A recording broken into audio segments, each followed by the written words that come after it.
Hi welcome back to our channel. സീരീസുകളുടെ ചരിത്രത്തിൽ തന്നെ ഏറ്റവും വലിയ ഗ്ലോബൽ ഫിനോമിനനിൽ ഒന്നും ലക്ഷക്കണക്കിന് ആൾക്കാരെ നെറ്റ്ഫ്ലിക്സ് അക്കൗണ്ട് തുടങ്ങാൻ പ്രേരിപ്പിച്ചതും നോൺ ഇംഗ്ലീഷ് ഷോസിന്റെ പോപ്പുലാരിറ്റി ലോകത്തിന് തെളിയിച്ചതുമായ സീരീസ്.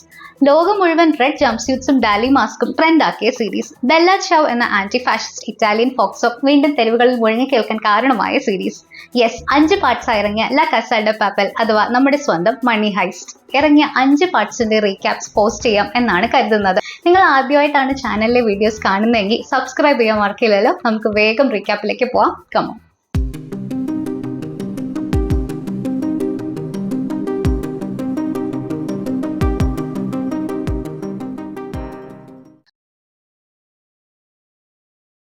മണി ഹൈസ്റ്റിന്റെ ഫസ്റ്റ് സീസണിൽ നമ്മൾ പ്രൊഫസർ എന്ന് വിളിക്കപ്പെടുന്ന ഒരു ജീനിയസ് മാസ്റ്റർ മൈൻഡിനെ പരിചയപ്പെടുന്നു. സ്പെയിനിലെ കറൻസീസ് അച്ചടിക്കുന്ന റോയൽ മിന്റ് ഓഫ് സ്പെയിൻ എന്ന ഇൻസ്റ്റിറ്റ്യൂഷനിൽ അതിക്രമിച്ചു കയറി 2.4 ബില്യൺ യൂറോസ് അച്ചടിച്ചു കടക്കുക എന്നൊരു പ്ലാൻ ഡിവൈസ് ചെയ്തിരിക്കുകയാണ് അയാൾ. അതിനായി പരസ്പരം പരിചയമില്ലാത്ത ഒരു കൂട്ടം മോഷ്ടാക്കളെ പ്രൊഫസർ ഒന്നിച്ചുകൂട്ടി ഒരു ടീം ഫോം ചെയ്തിട്ടുണ്ട്. തങ്ങളുടെ യഥാർത്ഥ ഐഡന്റിറ്റീസ് പുറത്താകാതിരിക്കാനും സേഫർ ആയിരിക്കാനും വേണ്ടി അവർ പരസ്പരം ചില പ്രശസ്തമായ നഗരങ്ങളുടെ പേരുകളാണ് കോഡ് നെയിമായി സ്വീകരിച്ചിരിക്കുന്നത്. അതായത് ടോക്കിയോ, ബെർലിൻ, ഡെൻവർ എന്നിങ്ങനെ. ഇവരെല്ലാം തന്നെ വ്യത്യസ്തമായ ബാക്ക്ഗ്രൗണ്ട്സിൽ നിന്നുള്ളവരും പ്രത്യേകതരം സ്കിൽസ് ഉള്ളവരുമാണ്.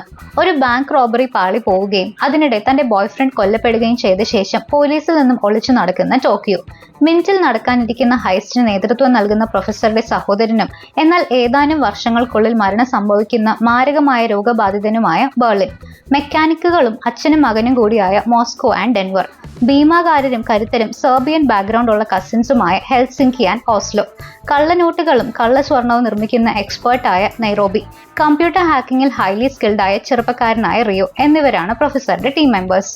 അവരെ 5 മാസത്തോളം വിജനമായ ഒരു പ്രദേശത്തെ വീട്ടിൽ താമസിപ്പിച്ചാണ് പ്രൊഫസർ ഈ വൻ കൊള്ളയ്ക്കായി പരിശീലിപ്പിക്കുന്നത്. ഈ കാലയളവിൽ അവർ എല്ലാവരും പരസ്പരം അടുക്കുകയും ഒരു ടെമ്പററി ഫാമിലി പോലെയായി മാറുകയും ചെയ്യുന്നു. പേഴ്സണൽ ഇൻഫർമേഷൻ രഹസ്യമായി സൂക്ഷിക്കണമെന്നും ടീം മെമ്പേഴ്സ് തമ്മിൽ റിലേഷൻഷിപ്പ് പാടില്ലെന്നും പ്രൊഫസർ കർശനമായ നിയമങ്ങൾ വെച്ചിരുന്നെങ്കിലും അവ മറികടന്ന് ടോക്കിയോയും റിയോയും രഹസ്യമായി പ്രണയത്തിലാവുകയും റിയോ തന്റെ യഥാർത്ഥ പേര് അവളോട് വെളിപ്പെടുത്തുകയും ചെയ്യുന്നു. പിന്നീട് ഹൈസ്റ്റ് ആരംഭിക്കുന്നതോടെ ചുവന്ന ജംപ്സ്യൂട്ട്സും സാൽവഡോർ ഡാലി മാസ്കുകളും ധരിച്ച ടീമിനെ ബെർലിൻ റോയൽ മിന്റിലേക്ക് നയിക്കുകയും ആ സമയം അവിടെ ഉണ്ടായിരുന്നവരെല്ലാം ഹോസ്റ്റേജസ് ആക്കുകയും ചെയ്യുന്നു. ബ്രിട്ടീഷ് അംബാസിഡറുടെ മകളായ ആലിസൺ പാർക്കർ ഉൾപ്പെടുന്ന ഒരു ഹൈസ്കൂൾ ക്ലാസ്സിലെ വിദ്യാർത്ഥികളും പിന്നെ മിന്റിലെ തന്നെ എംപ്ലോയീസുമാണ് ഈ ഹോസ്റ്റേജസിൽ അധികവും. മിന്റിന്റെ ഡയറക്ടറായ അർച്ചുറോ റോമനും അയാളുടെ സെക്രട്ടറിയും കാമുകിയുമായ മോണിക്ക ഗസ്താംബിയയും ഈ എംപ്ലോയീസിൽ ഉൾപ്പെടുന്നുണ്ട്. താൻ അർച്ചുറോയുടെ കുഞ്ഞിനെ ഗർഭം ധരിച്ചിരിക്കുകയാണെന്ന വിവരം മോണിക്ക ഈ സമയത്താണ് വെളിപ്പെടുത്തുന്നത്. കൊള്ളക്കാർ ഇപ്പോൾ മിന്റിലെ ഭൂരിഭാഗം എംപ്ലോയീസിനെയും നിർബന്ധിച്ച് തങ്ങൾക്ക് മോഷ്ടിച്ച് കടത്താനുള്ള പുതിയ കറൻസി നോട്ടുകൾ പ്രിന്റ് അയച്ചു തുടങ്ങുന്നു. അതേസമയം ഹൈസ്റ്റ് കഴിഞ്ഞ് തങ്ങൾക്ക് മിന്റിൽ നിന്ന് പുറത്തു കടക്കാനുള്ള ഒരു ടണൽ നിർമ്മിക്കുക എന്ന ചുമതല അർട്ടുറോയുടെ നേതൃത്വത്തിലുള്ള മറ്റൊരു കൂട്ടം ഹോസ്റ്റേജസിനെയാണ് അവർ ഏൽപ്പിക്കുന്നത്. ഈ നേരത്തെല്ലാം പുറത്ത് പ്രൊഫസർ തന്റെ താവളത്തിലിരുന്ന് ഈ ഓപ്പറേഷന്റെ ഓരോ ചലനങ്ങളും കൃത്യമായി നിരീക്ഷിക്കുകയും നിയന്ത്രിക്കുകയും ചെയ്യുന്നുണ്ടായിരുന്നു.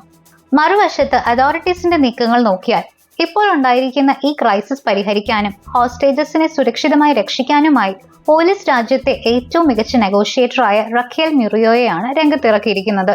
ബ്രിട്ടീഷ് അംബാസിഡറുടെ മകളായ ആലിസൺ പാർക്കറെ രക്ഷിക്കാൻ എത്രയും വേഗം ഒരു മിലിറ്ററി ഓപ്പറേഷൻ നടത്തണമെന്ന് സ്പാനിഷ് മിലിറ്ററി കേണൽ പ്രീറ്റോ നിർബന്ധം പിടിക്കുന്നുണ്ട് എങ്കിലും അത്രയും അപകടം പിടിച്ച അപ്രോച്ചിനെ റഖേൽ ശക്തമായി എതിർക്കുന്നു. ഹോസ്റ്റേജസിനെ മോചിപ്പിക്കാനും കൊള്ളക്കാരുടെ നീക്കങ്ങളെ തകർക്കാനുമായി റഖേൽ കഠിനമായി പരിശ്രമിക്കുന്നതിനിടെ സാൽവ എന്നൊരു ചാമിംഗ് സ്ട്രേഞ്ചറിനെ അവൾ പരിചയപ്പെടുകയും അവർ തമ്മിൽ പ്രണയത്തിലാവുകയും ചെയ്യുന്നു. എന്നാൽ താൻ തടയാൻ ശ്രമിക്കുന്ന ഈ വൻ ഹൈസ്റ്റിന്റെ സൂത്രധാരനായ പ്രൊഫസർ തന്നെയാണ് സാൽവ എന്ന് റഖേൽ തിരിച്ചറിയുന്നില്ല.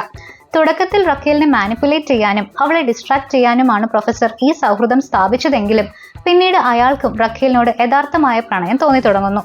റഖേലിന്റെ ഏറെ കാലത്തെ സഹപ്രവർത്തകനും സുഹൃത്തുമായ ആൻഹേൽ റുബയോയ്ക്ക് സാൽവ തന്നെയാണ് ഈ ഹൈസ്റ്റിന് പിന്നിലെ ക്രിമിനൽ മാസ്റ്റർ മൈൻഡ് എന്ന സംശയം തോന്നുന്നു. തന്റെ ഈ നിഗമനം തെളിയിക്കാൻ അദ്ദേഹം നല്ലപോലെ ശ്രമിക്കുന്നെങ്കിലും അതിന് സാധിക്കുന്നതിന് തൊട്ടു മുൻപ് അദ്ദേഹം ഒരു കാർ ആക്സിഡന്റിൽ പെടുകയും കോമ സ്റ്റേജിലാവുകയും ചെയ്യുന്നു. പിന്നീട് ഒരു പോയിന്റിൽ ഏതെങ്കിലും 8 ഹോസ്റ്റേജസിനെ മോചിപ്പിക്കാൻ പ്രൊഫസർ സമ്മതിക്കുന്നെങ്കിലും പൊളിറ്റിക്കൽ ഇമ്പോർട്ടൻസ് കണക്കിലെടുത്ത് ആലിസൺ പാർക്കറിനെ മാത്രം മോചിപ്പിക്കാനായുള്ള ചർച്ചകൾ നടത്താൻ അതോറിറ്റീസ് റഖേലിനെ പ്രഷറൈസ് ചെയ്യുന്നു. പ്രൊഫസർ ഈ നെഗോഷിയേഷൻസ് രഹസ്യമായി റെക്കോർഡ് ചെയ്യുകയും ജനങ്ങൾക്കായി പബ്ലിക് ബ്രോഡ്കാസ്റ്റ് ചെയ്യുകയും ചെയ്യുന്നു. അതോറിറ്റീസ് മറ്റുള്ളവരുടെ ജീവനേക്കാൾ ഒരു VIP-യുടെ മകൾക്ക് മാത്രം വില കൽപ്പിക്കുന്നു എന്ന് മനസ്സിലാക്കുന്നതോടെ പബ്ലിക്കിനിടയിൽ വലിയ പ്രതിഷേധം രൂപപ്പെടുന്നു. ഇത് കൊള്ളക്കാർക്ക് ജനങ്ങൾക്കിടയിൽ വലിയ സപ്പോർട്ടും പോപ്പുലാരിറ്റിയും നേടിക്കൊടുക്കാനും കാരണമാകുന്നു. അതേസമയം മിനിറ്റിനുള്ളിൽ ആലിസൺ പാർക്കർ തന്റെ ഫോൺ രഹസ്യമായി കൈക്കലാക്കുന്നതിൽ വിജയിക്കുന്നു.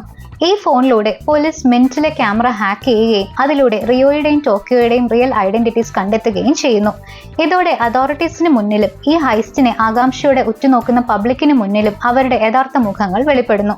ഈ സമയം മോണിക്കയുടെ കയ്യിൽ നിന്ന് മറ്റൊരു ഫോൺ കണ്ടെത്തുന്നതോടെ മറ്റു ഹോസ്റ്റേജസിനുള്ള ഒരു വാർണിംഗ് ആയി അവളെ കൊന്നുകളയാൻ ബെർലിൻ ഡെൻവറിന് കമാൻഡ് നൽകുന്നു. എന്നാൽ നിരപരാധിയായ ഒരു സ്ത്രീയെ കൊല്ലാൻ ഡെൻവറിന്റെ മനസ്സ് അനുവദിക്കുന്നില്ല. പകരം അവളുടെ കാലിൽ ചൂട്ടേത് പരിക്കേൽപ്പിച്ച് ഒരു വോൾട്ടിനുള്ളിൽ ഒളിപ്പിച്ച ശേഷം താൻ ഉത്തരവ് നടപ്പിലാക്കി എന്നവൻ ബെർലിനോട് കള്ളം പറയുന്നു. ഇതിനിടെ കൂടുതൽ വയലന്റും മെന്റലി അൺസ്റ്റേബിളുമായി മാറുന്ന ബെർലിൻ ഹോസ്റ്റേജസിന് മേലുള്ള തന്റെ അതോറിറ്റി ദുരുപയോഗം ചെയ്യാനും ആരിയാഡ്ന എന്നൊരു ഹോസ്റ്റേജിനെ തന്നോടൊപ്പം ഫിസിക്കൽ റിലേഷൻഷിപ്പിൽ ഏർപ്പെടാൻ നിർബന്ധിക്കാനും തുടങ്ങുന്നു. വോൾട്ടിനുള്ളിൽ മോണിക്കയെ രഹസ്യമായി പരിചരിക്കുകയും അവളുടെ മുറിവ് ഭേദമാക്കാൻ സഹായിക്കുകയും ചെയ്യുന്നതിനിടയിൽ ഡെൻവർ അവളോട് കൂടുതൽ അടുക്കുകയും ഒടുവിൽ അവർ തമ്മിൽ പ്രണയത്തിലാവുകയും ചെയ്യുന്നു. എന്നാൽ തന്റെ മകൻ ഒരു മർഡർ കമ്മിറ്റ് ചെയ്തെന്ന് തെറ്റിദ്ധരിച്ച മോസ്കോയ്ക്ക് പെട്ടെന്ന് ഒരു പാനിക് അറ്റാക്ക് ഉണ്ടാകുന്നു. അയാളെ റിക്കവർ ചെയ്യാൻ സഹായിക്കാനും അല്പം ശുദ്ധമായി ശ്വസിക്കാനുമായി കൊള്ളക്കാർ ചില ഹോസ്റ്റേജസിനെ ചുവന്ന ജംപ്സ്യൂട്ട്സും മാസ്കുകളും ധരിപ്പിച്ച് മിന്റിന്റെ ടെറസിലേക്ക് കൊണ്ടുവരുന്നു. ഈ ആക്ടിവിറ്റിക്കിടെ തന്റെ ലവറായ മോണിക്ക കൊല്ലപ്പെട്ടു എന്ന തെറ്റായ വിവരം അറ്റ്യൂറോ അറിയാൻ ഇടയാകുന്നു. ഇതിൽ പ്രകോപിതനായ അറ്റ്യൂറോ മോസ്കോയെ ആക്രമിക്കുന്നു. പുറത്ത് ദൂരെ നിന്നും ഇത് നിരീക്ഷിച്ചുകൊണ്ടിരുന്ന പോലീസ് അറ്റ്യൂറോയെ കൊള്ളക്കാരിൽ ഒരാളായി തെറ്റിദ്ധരിച്ച് അവന്റെ ഷോൾഡറിൽ വെടിവെക്കുന്നു. ഇതോടെ ടെറസിൽ നിന്നും എല്ലാവരും വേഗത്തിൽ തിരികെ മിനിറ്റിനുള്ളിലേക്ക് തന്നെ ഓടിക്കയറുന്നു. ഈ സംഭവത്തിന് ശേഷം മോണിക്ക ജീവനോടെ ഉണ്ടെന്ന സത്യം ഡെൻവർ മോസ്കോയോട് വെളിപ്പെടുത്തുകയും ആ അച്ഛന് അതൊരു റിലീഫ് ആവുകയും ചെയ്യുന്നു. എന്നാൽ മോണിക്ക ഇപ്പോഴും ജീവനോടെ ഉണ്ടെന്ന കാര്യം പ്രൊഫസർ അറിഞ്ഞിരുന്നില്ല. ബെർലിന്റെ കമാൻഡ് അനുസരിച്ച് നിരപരാധിയായ ഒരു ഹോസ്റ്റേജ് കൊല്ലപ്പെട്ടു എന്ന് കരുതിയ അദ്ദേഹം തന്റെ സഹോദരനോട് വളരെയധികം പ്രകോപിതനാകുന്നു. ഈ വൻ ഹൈസ്റ്റിനെ പ്രൊട്ടക്ട് ചെയ്യാനും എന്നാൽ ബെർലിന്റെ ക്രൂരമായ ആക്ഷൻസിൽ നിന്നും സ്വയം ഡിസ്റ്റൻസ് ചെയ്യാനുമായി പ്രൊഫസർ പോലീസിന് കണ്ടെത്താൻ പാകത്തിന് ചില എവിഡൻസസ് രഹസ്യമായി പ്ലാൻ ചെയ്യുന്നു. ഇതുവഴി ബെർലിന്റെ ഐഡന്റിറ്റി എക്സ്പോസ്ഡ് ആവുന്നതോടെ പബ്ലിക്കിനെയും മറ്റു കൊള്ളക്കാരെയും അവനെതിരാക്കുക എന്ന ലക്ഷ്യത്തോടെ അതോറിറ്റീസ് ബെർലിനെതിരായ മോശം വാർത്തകൾ മീഡിയയിലൂടെ പുറത്തുവിടാൻ തുടങ്ങുന്നു. മിനിറ്റിനുള്ളിൽ അറ്റ്യൂറോയുടെ നേതൃത്വത്തിൽ ഹോസ്റ്റേജസ് ഒരു large scale escape attempt organise ചെയ്യുന്നു. ഇതിനിടയിൽ മോണിക്കയും ഡെൻവറും ഇപ്പോൾ അടുപ്പത്തിലാണെന്ന സത്യം തിരിച്ചറിയുന്ന അറ്റ്യൂറോ തകർന്നു പോവുകയും തുടർന്ന് കടുത്ത ദേഷ്യത്തിലാവുകയും ചെയ്യുന്നു. ഹോസ്റ്റേജസിന് രക്ഷപ്പെടാനുള്ള ശ്രമം ഒരു വലിയ ബഹളത്തിലാണ് കലാശിക്കുന്നത്. സംഘർഷത്തിനിടെ തലയ്ക്ക് കനത്ത പ്രഹരമേൽക്കുന്ന ഓസ്ലോ അതീവ ഗുരുതരമായ അവസ്ഥയിലാകുന്നു. ഇതേ സമയം തന്നെ പോലീസും മിന്റിലേക്ക് ഒരു ശക്തമായ അറ്റാക്ക് നടത്തുകയും ഇത് ഇരുപക്ഷവും തമ്മിലുള്ള ഒരു കടുത്ത ഷൂട്ടൌട്ടിലേക്ക് നയിക്കുകയും ചെയ്യുന്നു. ഒടുവിൽ 15 ഹോസ്റ്റേജസ് അവിടെ നിന്ന് സക്സസ്ഫുള്ളി രക്ഷപ്പെടുന്നുണ്ടെങ്കിലും അർട്യൂറോയ്ക്ക് പുറത്തു കടക്കാനാകാതെ വീണ്ടും ഉള്ളിൽ തന്നെ കുടുങ്ങിപ്പോകുന്നു. കൂടാതെ തലക്കേറ്റ ഇഞ്ചുറി കാരണം ഓസ്ലോ പൂർണ്ണമായും അൺകോൺഷ്യസ് ആയി ഒരു കോമ സ്റ്റേജിലാകുന്നു. തന്റെ കസിൻ അനുഭവിക്കുന്ന ഈ പ്രയാസകരമായ അവസ്ഥ സഹിക്കാൻ കഴിയാതെ ഹെൽസിങ്കി അതീവ ദുഃഖത്തോടെ ഓസ്ലോയുടെ ജീവൻ അവസാനിപ്പിക്കാനുള്ള ഹാർട്ട് ബ്രേക്കിംഗ് ഡിസിഷനിലേക്ക് എത്തുന്നു. ഇതിനുശേഷം മിന്റിൽ ബാക്കിയുള്ള ഹോസ്റ്റേജസിന്റെ വിശ്വാസം വീണ്ടെടുക്കാനും അവരുടെ സഹകരണം ഉറപ്പാക്കാനുമായി തങ്ങളെ സഹായിക്കുന്നതിനും ഈ വിവരങ്ങൾ രഹസ്യമായി സൂക്ഷിക്കുന്നതിനും പകരമായി കൊള്ളക്കാർ ഹോസ്റ്റേജസിൽ ഓരോരുത്തർക്കും ഓരോ മില്യൺ യൂറോ വീതം നൽകാമെന്ന് വാഗ്ദാനം ചെയ്യുന്നു. എന്നാൽ എന്തൊക്കെ സംഭവിച്ചാലും രക്ഷപ്പെടണം എന്ന വാശിയിൽ തന്നെയായിരുന്നു അർട്യൂറോ. അവനൊടുവിൽ എങ്ങനെയൊക്കെയോ ഒരു തോക്ക് കൈക്കലാക്കുകയും സ്വന്തം സ്വാതന്ത്ര്യത്തിനായി ഡെൻവറിന്റെ ജീവനുമേൽ ഭീഷണി ഉയർത്തുകയും ചെയ്യുന്നു. തന്റെ വയറ്റിലുള്ള കുഞ്ഞിന്റെ അച്ഛനും താൻ ഇപ്പോൾ ജീവന് തുല്യ സ്നേഹിക്കുന്ന ആൾക്കുമിടയിൽ ആരെ തിരഞ്ഞെടുക്കണം എന്ന സിറ്റുവേഷനിൽ മോണിക്ക ഡെൻവറിന്റെ ജീവൻ രക്ഷിക്കാനായി അർട്യൂറോയെ തലയ്ക്കടിച്ചു ബോധം കെടുത്തിയിടുന്നു. ഈ സംഭവത്തിന് ശേഷം ഹൈസ്റ്റ് കഴിയുമ്പോൾ തങ്ങളുടെ സംഘത്തോടൊപ്പം ചേരാനും അവർക്ക് ലഭിക്കുന്ന വൻ തുകയുമായി തന്നോടൊപ്പം ഒരു ജീവിതം ആരംഭിക്കാനും ഡെൻവർ മോണിക്കയോട് ആവശ്യപ്പെടുന്നു. മിന്റിന്റെ പുറത്ത് പ്രൊഫസർ തന്റെ ടീമിന് ട്രെയിനിങ് നൽകിയ ആ വലിയ വീട് റഖേൽ കണ്ടെത്തുന്നു. റഖേലിന്റെ മുൻ ഭർത്താവായ ആൽബർട്ടോ ആണ് അവിടുത്തെ ഫോറൻസിക് ഇൻവെസ്റ്റിഗേഷൻ ലീഡ് ചെയ്യുന്നതും DNA എവിഡൻസിനായി ആ പ്രോപ്പർട്ടി മുഴുവൻ സെർച്ച് ചെയ്യുന്നതും. ആൽബർട്ടോയ്ക്ക് പ്രൊഫസറോട് കടുത്ത സംശയം തോന്നുകയും അയാളെ അറസ്റ്റ് ചെയ്യാനുള്ള നീക്കം നടത്തുകയും ചെയ്യുന്നതോടെ ഉള്ളിലുള്ള കൊള്ളക്കാർക്ക് തങ്ങളുടെ മാസ്റ്റർ മൈൻഡിന്റെ കഴിവിലുള്ള വിശ്വാസം നഷ്ടപ്പെട്ടു തുടങ്ങുന്നു. പദ്ധതികൾ പൂർണ്ണമായും പരാജയപ്പെടുകയാണെന്ന് ഭയന്ന് ഈ ദൗത്യം പാതി വഴിയിൽ ഉപേക്ഷിച്ച് രക്ഷപ്പെടുന്നതിനെ കുറിച്ച് പോലും അവർ പരസ്പരം ചർച്ച ചെയ്യാൻ ആരംഭിക്കുന്നു. മിനിറ്റിനുള്ളിൽ ഇത്തരത്തിൽ ടെൻഷൻസ് വർദ്ധിച്ചു വരുന്നതിനിടയിൽ ബെർലിന്റെ ഏകാധിപത്യപരമായ ലീഡർഷിപ്പിനെതിരെ ഒരു മ്യൂട്ടിനി അഥവാ അട്ടിമറി നടത്താൻ ടോക്കിയോയുടെ നേതൃത്വത്തിൽ റിയോയും ഡെൻവറും ശ്രമിക്കുന്നു.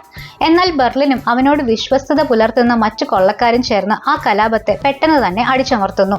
തന്നോട് കാണിച്ച വഞ്ചനയ്ക്കുള്ള ശിക്ഷയ്ക്കായി ബെർലിൻ ടോക്കിയോയെ മിന്റിൽ നിന്ന് ബലമായി പുറത്താക്കുന്നു. പുറത്തെത്തുന്ന നിമിഷം തന്നെ അവൾ പോലീസിന്റെ പിടിയിലാവുകയും ചെയ്യുന്നു. ഇത് റിയോയെ പൂർണ്ണമായും തകർത്തു കളയുന്നു. ഈ സമയം പോലീസിന്റെ സംശയത്തിന്റെ നിഴലിലും കസ്റ്റഡിയിലുമായിരിക്കുന്ന പ്രൊഫസർ അവിടെ നിന്നും രക്ഷപ്പെടാനായി സ്വയം പരിക്കുകൾ സൃഷ്ടിക്കുകയും റഖേലിന്റെ മുൻ ഭർത്താവായ ആൽബർട്ടോ അസൂയ കാരണം തന്നെ തല്ലിയതാണെന്ന് പോലീസിനെ വിശ്വസിപ്പിക്കുകയും ചെയ്യുന്നു. ഈ തന്ത്രം വിജയിക്കുന്നതോടെ അദ്ദേഹത്തിന് ജാമ്യം ലഭിക്കുന്നു.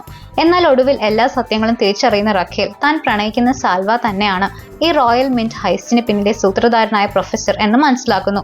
തുടർന്ന് അവൾ അയാളെ നേരിട്ട് തന്നെ അറസ്റ്റ് ചെയ്യാൻ ശ്രമിക്കുന്നു.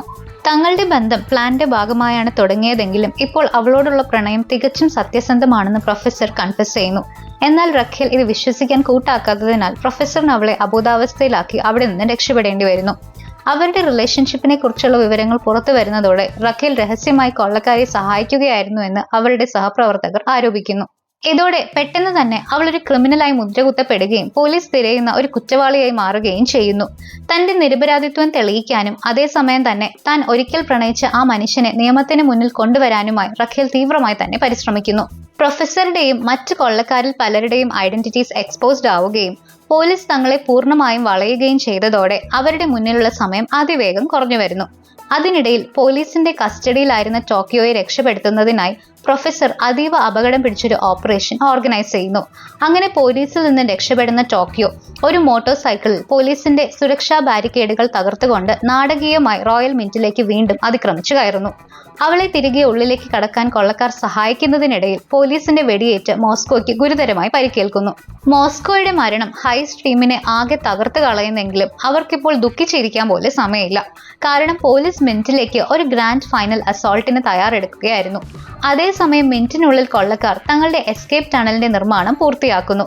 അവർ പ്രൊഫസറുമായി വീണ്ടും ഒന്നിക്കുകയും തങ്ങളുടെ പദ്ധതിയുടെ അവസാന ഘട്ടത്തിനായി തയ്യാറെടുക്കുകയും ചെയ്യുന്നു. കൂടുതൽ പണം പ്രിന്റ് ചെയ്യാൻ ഇനി അധികം സമയം ലഭിക്കാത്തതിനാൽ അതുവരെ പ്രിന്റ് ചെയ്ത ഏകദേശം 1 ബില്യൺ യൂറോയുമായി ടീം ടണലിലൂടെ പ്രൊഫസറുടെ രഹസ്യ താവളത്തിലേക്ക് കടക്കുന്നു. അവിടെ വെച്ച് റഖേൽ പ്രൊഫസറെ കണ്ടെത്തുകയും അവർ തമ്മിൽ ഒരു കോൺഫ്രണ്ടേഷൻ നടക്കുകയും ചെയ്യുന്നു.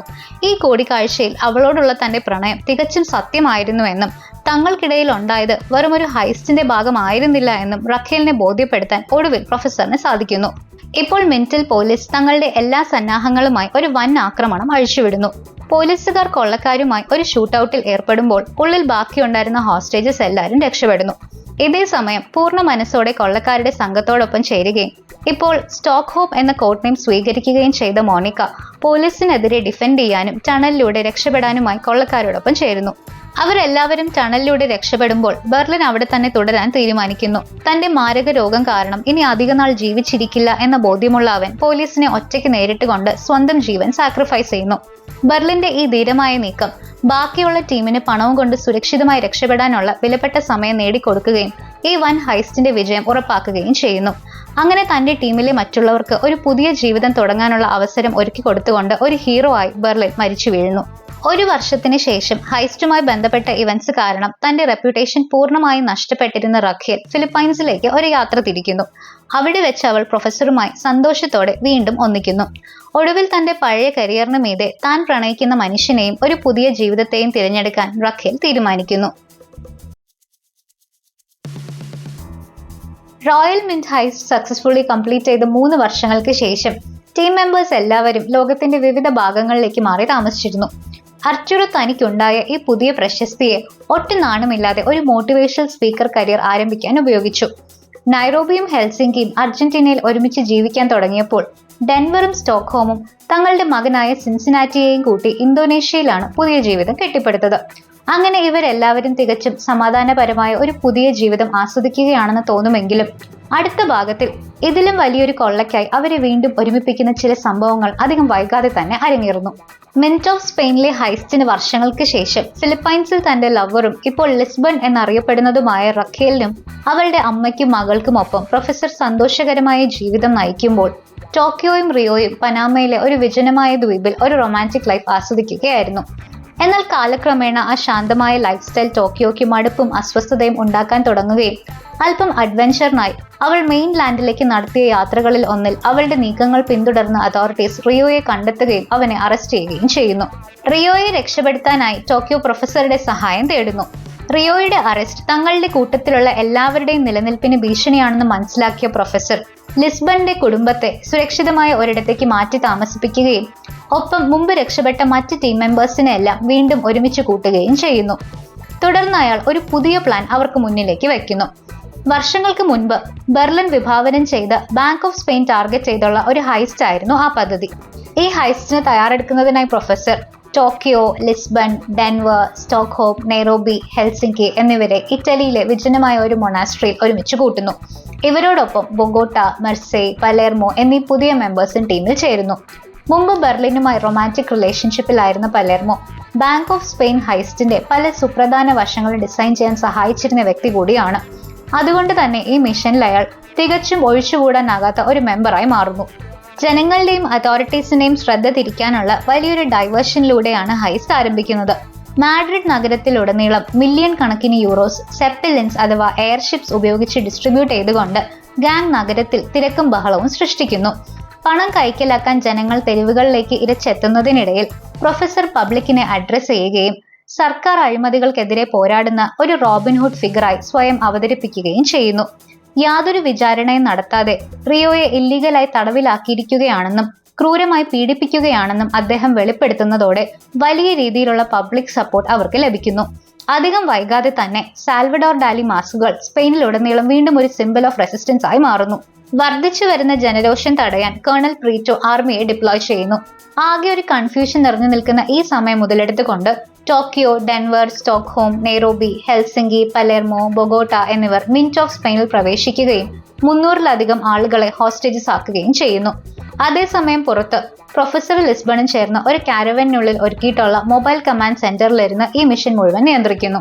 ബാങ്കിനുള്ളിലെ സംഘത്തിന്റെ ലീഡർഷിപ്പ് ഏറ്റെടുക്കുന്നത് പലേർമോ ആണ്. ബെർലിനൊപ്പം ചേർന്ന് ഈ ഹൈസ്റ്റ് പ്ലാൻ ഡിസൈൻ ചെയ്ത ആളായതിനാൽ പദ്ധതിയുടെ ഓരോ ഘട്ടത്തെക്കുറിച്ചും അദ്ദേഹത്തിന് കൃത്യമായ ധാരണയുണ്ടായിരുന്നു. അവിടെയുള്ള ഹോസ്റ്റേജസിൽ ബാങ്കിന്റെ സെക്യൂരിറ്റി ചീഫായ സീസർ ഗാൻഡിയ ഉണ്ടായിരുന്നു. റോബേഴ്സിനെ ഏത് വിധേനയും തടയും എന്ന് തീരുമാനിച്ചുറപ്പിച്ച് അതീവ അപകടകാരിയും ഡിറ്റർമിൻഡുമായ ഒരു ഒപ്പോണന്റ് ആയിരുന്നു അവൻ. മിനിറ്റിനുള്ളിലെ മറ്റു ചില വ്യക്തികളാവട്ടെ യഥാർത്ഥത്തിൽ ഈ ഹൈസ്റ്റിനെ സഹായിക്കാനായി പ്രൊഫസർ മുൻകൂട്ടി പ്ലാൻ ചെയ്ത സഹായികളായിരുന്നു. ബൊഗോട്ടയുടെ മേൽനോട്ടത്തിൽ അവർ ഹെവിലി സെക്യൂർഡായ ഗോൾഡ് വാൾ തകർക്കാൻ തുടങ്ങുകയും എളുപ്പത്തിൽ അത് അവിടെ നിന്ന് കടത്തിക്കൊണ്ടു പോകുന്നതിനായി അവിടെയുള്ള സ്പെയിന്റെ ഗോൾഡ് റിസർവ് മെൽറ്റ് ചെയ്യാൻ തുടങ്ങുകയും ചെയ്യുന്നു. ഇതിനൊപ്പം മിന്റിൽ സൂക്ഷിച്ചിരുന്ന ഗവൺമെന്റിന്റെ അതീവ രഹസ്യ വിവരങ്ങൾ റോബേഴ്സ് കൈക്കലാക്കുകയും അവ പബ്ലിക്കിന് മുന്നിൽ പരസ്യപ്പെടുത്തുകയും ചെയ്യുന്നു. ഇത് അവരുടെ മിഷന് ജനങ്ങൾക്കിടയിൽ കൂടുതൽ സപ്പോർട്ട് നേടിക്കൊടുക്കുകയും അതോറിറ്റീസിന് മേലുള്ള പ്രഷർ ഇരട്ടിയാവുകയും ചെയ്യുന്നു. ഇതേസമയം പ്രഗ്നന്റ് ലേഡി കൂടെയായ ഇൻസ്പെക്ടർ അലീഷ്യ സിയേറയുടെ ബ്രൂട്ടൽ ടോർച്ചറിങ്ങിനിടയായി റിയോ തടവിൽ കഴിയുകയായിരുന്നു. ഒടുവിൽ റോബേഴ്സിനെതിരെയുള്ള മിഷന്റെ ഭാഗമായി സിയേറയും ജോയിൻ ചെയ്യുമ്പോൾ അവർ റിയോയെ വീണ്ടും മാഡ്രിഡിലേക്ക് കൊണ്ടുവരുന്നു. ഇതിനിടയിൽ പോലീസിന്റെ കമാൻഡ് ലീഡർഷിപ്പ് ലൂയിസ് ടമായോ ഏറ്റെടുക്കുന്നു.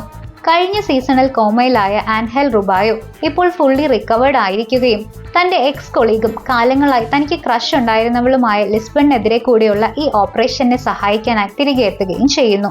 മിനിറ്റിനുള്ളിലേക്ക് നുഴഞ്ഞു കയറാനും റോബേഴ്സിനെ വധിക്കാനുമായി പോലീസ് ചീഫ് സുവാരസിന്റെ നേതൃത്വത്തിലുള്ള ഒരു പ്രത്യേക കമാൻഡോ സംഘത്തെ അയക്കാൻ കേണൽ പ്രീറ്റോയും ടമായോയും ഓത്തറൈസ് ചെയ്യുന്നു. എന്നാൽ ഈ നീക്കം മുൻകൂട്ടി കണ്ട പ്രൊഫസർ ഇതിനൊരു കൗണ്ടർ പ്ലാൻ തയ്യാറാക്കിയിരുന്നു. അങ്ങനെ ഈ വരുന്ന കമാൻഡോ സംഘത്തെ മുഴുവൻ ജീവനോടെ പിടിക്കുന്ന കൊള്ളക്കാർ അവരുടെ സുപ്പീരിയേഴ്സിനെ ഹ്യൂമിലേറ്റ് ചെയ്യുന്ന തരത്തിൽ ഒരു വീഡിയോ സന്ദേശം റെക്കോർഡ് ചെയ്യാൻ അവരെ ഫോഴ്സ് ചെയ്യുന്നു. പിടികൂടിയ കമാൻഡോസിനെ ഒരു ലിവറേജ് ആക്കി വെച്ചുകൊണ്ട് പ്രൊഫസർ അതോറിറ്റീസുമായി ഒരു എക്സ്ചേഞ്ചിന് വേണ്ടി നെഗോസിയേഷൻസ് നടത്തുന്നു. റിയോയെ മോചിപ്പിക്കുന്നതിന് പകരമായി സുവാരസിന്റെ കമാൻഡോ സംഘത്തെയും 40 ഹോസ്റ്റേജസിനെയും വിട്ടയക്കാൻ തീരുമാനിക്കുന്നു. തടവിൽ നിന്ന് മോചിതനായ റിയോ തുടർന്ന് മിനിറ്റിനുള്ളിലേക്ക് പ്രവേശിച്ചുകൊണ്ട് വൈകാരികമായി തന്നെ തന്റെ ഫ്രണ്ട്സുമായി വീണ്ടും റീയൂണൈറ്റ് ചെയ്യുന്നു.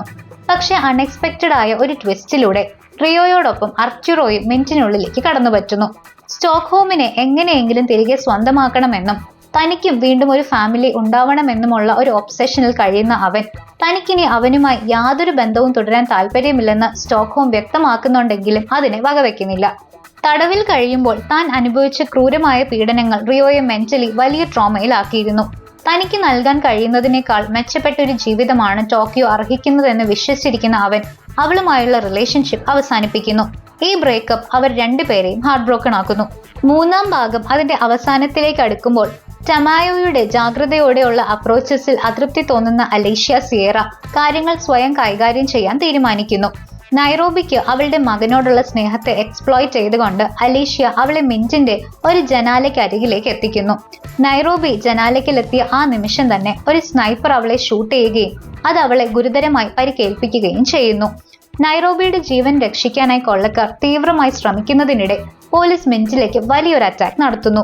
ഈ അറ്റാക്കിനെ റെസിസ്റ്റ് ചെയ്യാൻ RPG ലോഞ്ചറുകൾ വരെ ഉപയോഗിച്ചുകൊണ്ട് വളരെ ശക്തമായ തിരിച്ചടിയാണ് കൊള്ളക്കാരുടെ സംഘവും നൽകുന്നത്. ഇതേ സമയം പുറത്ത് പ്രൊഫസറും ലിസ്ബണും അതോറിറ്റീസിന്റെ കണ്ണ് വെട്ടിച്ച് രക്ഷപ്പെടാൻ ശ്രമിക്കുകയായിരുന്നു. എന്നാൽ സുവാരസ് ലിസ്ബണെ പിടികൂടുന്നതോടെ അവരുടെ ശ്രമങ്ങൾ പരാജയപ്പെടുന്നു. ലിസ്ബൺ കൊല്ലപ്പെട്ടു എന്ന് പ്രൊഫസറെ വിശ്വസിപ്പിക്കാനായി സിയേറയുടെ നിർദ്ദേശപ്രകാരം പോലീസ് അവളെ വെച്ച് ഒരു ഫേക്ക് എക്സിക്യൂഷൻ നാടകം നടത്തുന്നു. ഇതുവഴി ലിസ്ബണെ നഷ്ടപ്പെട്ടു എന്ന ചിന്തയുണ്ടാകുന്ന പ്രൊഫസർ പാടെ തകർന്നു പോകുന്നു. ഈ രണ്ട് ഹൈസ്റ്റുകളുടെയും ഏതൊരു പോയിന്റിലും ഇന്നേ വരെ ഉണ്ടായിട്ടില്ലാത്ത അത്ര മാനസികമായി തളർന്ന അവസ്ഥയിലാണ് ഈ തേർഡ് പാർട്ടിന്റെ ഒടുവിൽ പ്രൊഫസർ എത്തി നിൽക്കുന്നത്. പാർട്ട് 4ന്റെ തുടക്കത്തിൽ മിന്റ് ഓഫ് സ്പെയിനിനുള്ളിലെ കൊള്ളക്കാർ നൈറോബിയുടെ ജീവൻ എങ്ങനെ രക്ഷിക്കണം എന്നതിനെ ചൊല്ലി രണ്ട് തട്ടിലാകുന്നു. നൈറോബിയെ ട്രീറ്റ്മെന്റിനായി പുറത്തേക്ക് വിട്ടാൽ പോലീസ് അവളെ ഉടൻ തന്നെ പിടികൂടി ചോദ്യം ചെയ്യുമെന്നും അത് തങ്ങളുടെ മിഷനെ മുഴുവനായി അപകടത്തിലാക്കുമെന്നും പലേർമോ കൺസേൺഡ് ആണ്. എന്നാൽ തന്റെ ഫ്രണ്ടിന്റെ ജീവൻ നഷ്ടപ്പെടുത്താൻ ഒട്ടും തയ്യാറല്ലാത്ത ടോക്കിയോ മിന്റിനുള്ളിൽ വീണ്ടും ഒരു അട്ടിമറി നടത്തി പലേർമോയെ ലീഡർഷിപ്പിൽ നിന്ന് മാറ്റുന്നു. മറ്റ് വഴികളൊന്നും ഇല്ലാതെ വന്നതോടെ ടോക്കിയോ മിന്റിനുള്ളിൽ വെച്ച് തന്നെ നൈറോബിക്ക് എമർജൻസി സർജറി നടത്തുന്നു. ഒരു ഡോക്ടറുടെ ഇൻസ്ട്രക്ഷൻസ് വീഡിയോ കോളിലൂടെ ലൈവായി ഫോളോ ചെയ്ത് സംഘം വിജയകരമായി നൈറോബിയുടെ ജീവൻ രക്ഷിക്കുന്നു. മരണത്തിന്റെ വക്കിൽ നിന്നുള്ള അവളുടെ പതുക്കെയുള്ള റിക്കവറിക്കിടെ ബൊഗോട്ട അവളെ കെയർ ചെയ്യാൻ തുടങ്ങുകയും അവർ തമ്മിൽ ഒരു റൊമാൻറ്റിക് റിലേഷൻഷിപ്പ് ഉണ്ടാവാൻ തുടങ്ങുകയും ചെയ്യുന്നു. മിന്റിന് പുറത്ത് ലിസ്ബൺ കൊല്ലപ്പെട്ടു എന്ന് വിശ്വസിച്ച പ്രൊഫസർ അതീവ ദുഃഖിതനായി തുടരുകയാണ്. എന്നാൽ മർസൈന്റെ സഹായത്തോടെ അദ്ദേഹം സുവാരസിന്റെ ടീമിന്റെ കയ്യിൽ പെടാതെ തലനാരിഴയ്ക്ക് രക്ഷപ്പെടുന്നു. ഇതിനിടയിൽ റേഡിയോയിലൂടെ ടോക്കിയോ ദുഃഖിതനായ പ്രൊഫസറെ ആശ്വസിപ്പിക്കുകയും ലിസ്ബൺ യഥാർത്ഥത്തിൽ മരിച്ചിട്ടുണ്ടാകില്ല എന്ന വസ്തുത അദ്ദേഹത്തിന് മനസ്സിലാക്കി കൊടുക്കുകയും ചെയ്യുന്നു. പകരം മുമ്പ് റിയോയോട് ചെയ്തതുപോലെ അലീഷ്യ സിയേറ അവളെ തടവിലാക്കിയിരിക്കാനാണ് സാധ്യത എന്ന് ടോക്കിയോ ഓർമ്മിപ്പിക്കുന്നു. ഈ ഒരു പ്രതീക്ഷയിൽ നിന്നും എൻകറേജ്ഡ് ആവുന്ന പ്രൊഫസറും മർസയും ചേർന്ന് ലിസ്ബണെ രക്ഷപ്പെടുത്താനുള്ള ഒരു പുതിയ പദ്ധതി തയ്യാറാക്കാൻ ആരംഭിക്കുന്നു. അവരുടെ നിഗമനം ശരിയായിരുന്നു. അതായത് ലിസ്ബൺ ജീവനോടെ തന്നെ ഉണ്ടായിരുന്നു. പ്രൊഫസറെയും സംഘത്തെയും ഒറ്റിക്കൊടുക്കാൻ പ്രേരിപ്പിക്കുന്നതിനായി അലീഷ്യ സിയേറ അവൾക്ക് മേൽ കടുത്ത സൈക്കോളജിക്കൽ പ്രഷർ ചെലുത്തിക്കൊണ്ട് അവളെ തടവിൽ വെച്ചിരിക്കുകയായിരുന്നു. ഫിലിപ്പൈൻസിലുള്ള ലിസ്ബന്റെ അമ്മയെയും കുഞ്ഞിനെയും താൻ കണ്ടെത്തിയിട്ടുണ്ട് എന്ന് വെളിപ്പെടുത്തുന്ന സിയേറ ലിസ്ബൺ സഹകരിക്കാൻ തയ്യാറല്ലെങ്കിൽ അവരുടെ സേഫ്റ്റി ഇല്ലാതാകുമെന്ന് അവളെ ഭീഷണിപ്പെടുത്തുകയും ചെയ്യുന്നു. മിനിറ്റിനുള്ളിൽ അർച്ചുറയുടെ സാന്നിധ്യം ഡെൻവറിനെ കൂടുതൽ അസ്വസ്ഥനാക്കുന്നു. സ്റ്റോക്ക്ഹോം തന്നെ പൂർണ്ണമായും തള്ളിക്കളഞ്ഞിട്ടും അവളെ എങ്ങനെയെങ്കിലും തിരികെ സ്വന്തമാക്കണം എന്ന ചിന്തയിൽ തന്നെയായിരുന്നു അർച്ചുറോ. ഇതിനു പുറമെ കൊള്ളക്കാർക്കെതിരെ പ്രതികരിക്കാൻ അവൻ ഹോസ്റ്റേജസിനെ പ്രേരിപ്പിക്കുക കൂടി ചെയ്തതോടെ കാര്യങ്ങൾ കൂടുതൽ കോംപ്ലിക്കേറ്റഡ് ആകുന്നു. എന്നാൽ ഹോസ്റ്റേജസിനിടയിൽ ഇത്തരം ഒരു കലാപത്തിനുള്ള സാധ്യത മുൻകൂട്ടി കണ്ടിരുന്ന പ്രൊഫസർ മോസ്കോയുടെ വളർത്ത മകളായ മനീലയെ രഹസ്യമായി ഹോസ്റ്റേജസിന്റെ കൂട്ടത്തിൽ ഉൾപ്പെടുത്തിയിരുന്നു.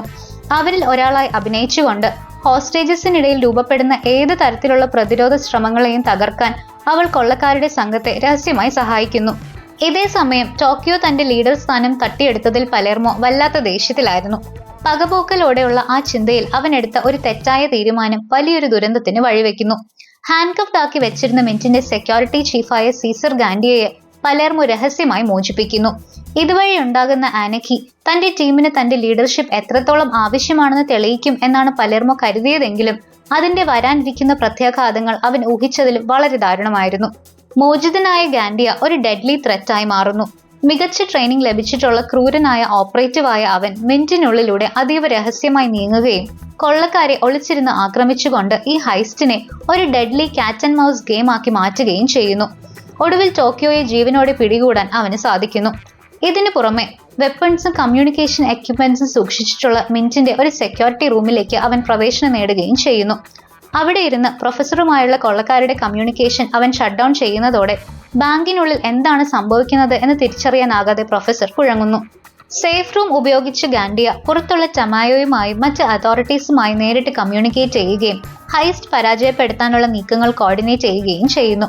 പലേർമോ ചെയ്ത വഞ്ചനയ്ക്ക് ഒടുവിൽ അവൻ അർഹിക്കുന്ന ശിക്ഷ നേരിടേണ്ടി വരുമെന്ന് പ്രൊഫസർ തീരുമാനിക്കുന്നെങ്കിലും ഈ മിഷൻ പൂർത്തിയാക്കാൻ പലേർമോയുടെ നോളജും എക്സ്പെർട്ടീസും ഇപ്പോഴും അത്യാവശ്യമാണെന്ന് അദ്ദേഹം തിരിച്ചറിയുന്നു.